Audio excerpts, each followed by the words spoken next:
Google. Let's go get them again. What's going on, fragrance family? Welcome to my backup bottle worthy video. Today's video is all about backup bottles. Shout out to the backup bottle boss. I know you're watching. Since 2009, when I first started on the tube, my collection was growing. And honestly, before that, I was getting backup bottles of my favorite designer fragrances just because I didn't know any better. I stopped that because I know that I wasn't emptying anything. Once my fragrance collection went into the hundreds to the thousands, I focused on discovering new brands, discovering new scents, things like that. It all depends on your journey. But for me, that's what it was all about. It wasn't about getting backup bottles. I wasn't going to, empty out fragrances at a rapid pace. And with a collection like mine, I'll be honest, I'm trying to figure out, of course I did a video in 2022 about empties. I only had 2 empties. But before that, I hardly emptied out fragrances. So now 13 years later, many of my favorites, most in the niche realm, because that's when I first started discovering niche, is when I first started on YouTube. I went in the rabbit hole. So the first things that, were hyped on YouTube, the Musc Ravageuse, the Cherguis, the Tobacco Vanille, there's a lot of fragrances that I introduced to the YouTube fragrance community. Those, the hype beasts, are close to empty, or at least close to a level that I'm not very comfortable with. And once you start conserving sprays on one of your favorite fragrances, you start to think, what am I doing? So before we get into the list, I want to say that this video is not to advertise to purchase backup bottles. However, if you have a small collection or you have a signature scent, getting multiple bottles of something you love isn't a bad idea, especially if you know you're going to be wearing it a lot, especially if you can get it for a really good price. You'll never know when that scent's going to get discontinued, and that's the worst part, but you absolutely love it, and then you have to pay twice retail or 3 times retail, or you can't even find it at all anymore, or it gets reformulated and you don't like the new scent. One thing to newbies out there, buying multiple backup bottles, don't worry that fragrances expire, don't worry about it. I have fragrances that are 10, 20 plus years and they're still as good as they are. So bulk buy, yes, if you want to. But this video, of course, is not to encourage that type of purchasing. This video is just a fun video that in 2022, it's been a long time, and I really did get a lot of backup bottles from some of my favorites. So maybe it will shine some light to these fragrances that don't get much light anymore in the YouTube fragrance community with this new generation. So let's see how many 2009, 2010 YouTube jewels that I decided to get a backup bottle of. Let's go. So we'll start off this video with one that kind of is and kind of isn't a backup bottle. I'll tell you about the whole story, but it is from the brand of Bond No. 9. I actually have 2 Bond No. 9s in this video. Not to be confused with the quality of the brand. It's not because I absolutely love Bond No. 9 that I'm getting backup bottles like left and right. No. But the first one that we're going to talk about is Brooklyn from Bond No. 9. And I got this little 50 ml here that you see is practically full. And the reason to purchase it. So Brooklyn was one of my very first, I think it was my very first Bond No. 9 purchase. It was a blind buy, I know, because I loved the bottle, the aesthetics. I recall purchasing this one very early in my YouTube journey. And it was all about that graffiti bottle. I was so intrigued. I blind bought it. And honestly, it is a solid Bond No. 9, which is hard to say. Honestly, a Bond No. 9 does a lot of flops, unfortunately. But this one right here is pretty good. It's not a stunner. It's not something that is very unique or something that is backup bottle worthy in my opinion. But during my move, so I did move during my hiatus from one house to another, there was one casualty out of my whole collection. So I consider that a win. And the casualty was my Brooklyn bottle. I still have it. It just did this. It broke here at the stem. So I decanted most of it. I still have to decant some more out of it, but that is my 100 ml bottle, my OG bottle. I'm going to keep the actual bottle itself just for aesthetics. If I do another review on Brooklyn, I can use that. But anyway, so technically this is not a backup bottle, but I have a bunch of decants and I really wanted a retail bottle. So I was kind of looking for this bottle. I found a 50 ml bottle. I think it was actually on fragrancex.com. Coupon code ROBES08. And it was around $100 Canadian. So I still have a retail bottle of this stuff now. So technically starting this list with a backup bottle, sort of. This fragrance, if you haven't never smelt it, it's juniper heavy. It's actually cypress heavy too. It's very green. It can be a signature scent for anybody. It's easy to wear. It's woody. It's green. Well balanced. It's a solid scent from Bond Number 9, but not a huge stunner from like the rest of this list. This is probably the worst fragrance on this whole list, in my personal opinion. Let's move on to the next Bond Number 9, and this one is the king of Bond Number 9. So 2 Bond Number 9s on this list. Don't confuse quantity with quality here of this brand. Honestly, Brooklyn would have never had a backup personally, but New Haarlem, that one, is the star of the brand. A star of the show. It's my favorite gourmand of the brand. Actually, it's the best fragrance of the brand, in my personal opinion. And there's some good ones from Bond Number 9. There's like a little handful. I would say probably a top 5 I could make easily. Top 10, it would be hard to make an actual top 10. But I did get a backup bottle of this stuff. Let's look at it. So it's the old bottle style because they teased us that they were going to re-release it Valentine's Day of 2022, and they never did. So I found a backup bottle of this stuff, of the OG, on Facebook for a pretty good price. And then they finally re-released it with the new look bottle in the summer of 2022. So this is available, Bond Number 9. But this fragrance right here, you know, I basically drained, half the bottle in my 13 years. So now I just got another half bottle from a Facebooker, and that basically replenishes my 100 ml bottle, basically. So I gained all that fragrance back. If you've never smelt New Haarlem, it is maple syrup on waffles and a little bit of coffee, a lavender gourmand fragrance by Monsieur Roussel. Maurice Roussel is an amazing nose, a magician with lavender, which is in here, and it's breakfast in a bottle. It's syrupy, it's gourmandish, it's very sweet. So a lot of people, if you spray too much or you wear this fragrance too much, like a signature scent, you're gonna get sick of it. I wear it sparingly, and every time I wear it, I absolutely love it. One of my most complimented fragrances of all time. No joke, this is top 3 most complimented, if that's a thing for you. Gourmands just work well for me. And that one right there, a great one, New Haarlem. Next, we have 2 Tom Fords, and the brand of Tom Ford. Of course, I'm gonna get some backup bottles, and a lot of them are backup bottle worthy for me personally. This one right here from the signature line is Sahara Noir. This was, here's my OG bottle, here's a gift.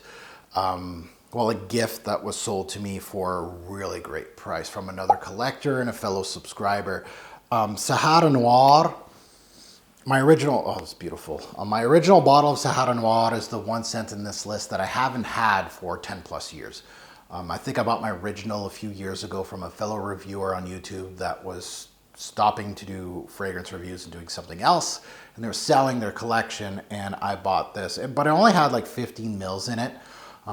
So I couldn't wear it as much as I wanted to. I love it. It is one of my favorite Tom Fords of all time. I absolutely love this stuff. But with 15 mils, it's kind of scary. So I was kind of conserving it. And that's one thing you don't want to do with fragrances. So now with a secondary bottle, which is almost full, I can finally wear this one whenever I want. This is one of the best from the house of Tom Ford. Sadly discontinued, so hard to find, very expensive to buy, but well worth the money. If you haven't smelt this, it's a smoky incense-based fragrance. It has an ambery glow with some woody and balsamic qualities. It's just a deep, dark scent that I absolutely love, and one of the best from the house of Tom Ford, a great one there. Next backup bottle is from Tom Ford, private blend line, and this is TV, Tobacco Vanille. And which one's which? Which one is my OG? This is my OG, which is where this all started, because in early 2002, well, late 2021, this is, again, I think one, if not my very first Tom Ford private blend purchase. So back in 2009, 2010-ish. It's a classic fragrance. And my original bottle is so low that it was so scary that, you know, I was down to like the last few drops. And there's still some drops left on here. I'm avoiding it now this year. I'm using the newer bottle, but I felt I needed a backup. And that's where it started this process that I'm starting to look at some of my favorites like New Haarlem. And I'm like, oh, half bottle. Am I going to be good for the next 10 years? Probably not. So that's where it started this process. So, and this one's kind of easy to find. Like it sells out quite a bit. But if you do a little bit of research, you'll find a bottle of this. It's easy to get. Nothing worse than conserving one of your favorite Tom Fords, and it's readily available. So now that I have enough Tobacco Vanille for 10 plus years, I'm happy. I'll be okay with the secondary bottle and probably conserve my OG bottle from initial launch. Next is from the brand of Vagabond Prince, and this is Enchanted Forest. I know, I've talked about this fragrance like in 3-4 videos now. Well deserved. It's not that I first discovered it this year or last year, but these bottles are very heavy, very hard to try to discern how much juice you have in your bottle. And this one was kind of low because it was split by David from the Fragrance Bros way back when. So this is the best black currant fragrance of all time on the market. There's nothing that beats this. This was one of the hardest backup bottles for me to get on this list. I just stumbled upon someone in Europe ready to let go of a sealed bottle for a price, and I paid for this one. They made money off me, yes they did, but I'm happy that I can finally wear this as much as I want to now. It can start making more lists because I'm going to be wearing it more and more. It is, if not my favorite fruity scent of all time. There's a great nose, of course, Belton de Chafou is behind this, great scent, and so happy to finally have enough of this stuff to last me hopefully 10 plus years. Enchanted Forest by Vagabond Prince. Now let's go with the brand of Hermes, and from the Hermes Essence brand, my favorite from the brand is Narguile. Talking about, most complimented of all time, talking about one of the best gourmands of all time when I was talking about New Haarlem. Narguile goes head to head with New Haarlem as one of the most complimented of all time for me and one of the best gourmands of all time. Narguile, I got this, someone from Facebook groups again was selling a full bottle well below retail, so I had to snag it, as Narguile is one of my favorites of all time. This is my OG bottle. As you can see, it's well below half now, so this bottle is going to help me out a little bit. If you've never smelt this, this is apple pie in a bottle, and God, it's beautiful. Great nose behind it, of course, Jean-Claude Delena. And wearing a scent that I enjoy and I want more of. When it's cold out, Narguile is always in the rotation every single year. So happy to have some more fragrance that I could wear from that brand. Lastly, it is from Uncle Serge, a classic from 2009-2010 YouTube years. Another scent that I introduced to the fragrance community on YouTube. This was my very first Serge Lutens, and I never looked back. Uncle Serge, Sheldrake are masters at work. Looking back at little young me purchasing this because it had a cult following. I was going on, and I remember in 2009, I was going on base notes trying to discover niche brands. And the big niche brands, of course, the Serge Lutens, l'Artisan Parfumeur, these were brands that were Serge Lutens, of course. Those were brands that were getting pumped up, and there were certain fragrances that were always getting talked about. And this was one of those, of course. It's Chergui. This one right here, I got my OG bottle here with the Paris logo, and then of course the brand new one. Very dark juice here, a little lighter juice on the new release. And as far as my new bottles, I've worn them a few times. Of course, they're 2002 purchases as far as reformulations and all that. The New Haarlem's good. Brooklyn smells exactly the same. Enchanted Forest exactly the same. Sahara Noir exactly. Tobacco Vanille, I'm trying to discover, see what the differences are because mine was an OG bottle. Narguile smells the same. And Chergui, I got to discover it and see what the differences are. So I haven't worn these too much. But this one right here opened my eyes to Sheldrake's and his brush strokes in art of fragrances. I own over a dozen Sheldrake fragrances now from Serge Lutens. And getting a backup of Chergui again, this was getting a little low. For me, you know, it's right at the end of the sticker there. And this is pretty cheap to get a backup 50 ml of Chergui, and it's easy to get and very cheap. So this is, if you haven't smelt it, it's the Sweet Hay Ambre tobacco-based fragrance. It's complex, it's wearable, it's beautiful, it's worth it. Chergui, a great one now that I have a backup bottle. I'll start using the new version and kind of conserving the old version a little bit for special occasions. I do want to wear Chergui. I can wear the OG now.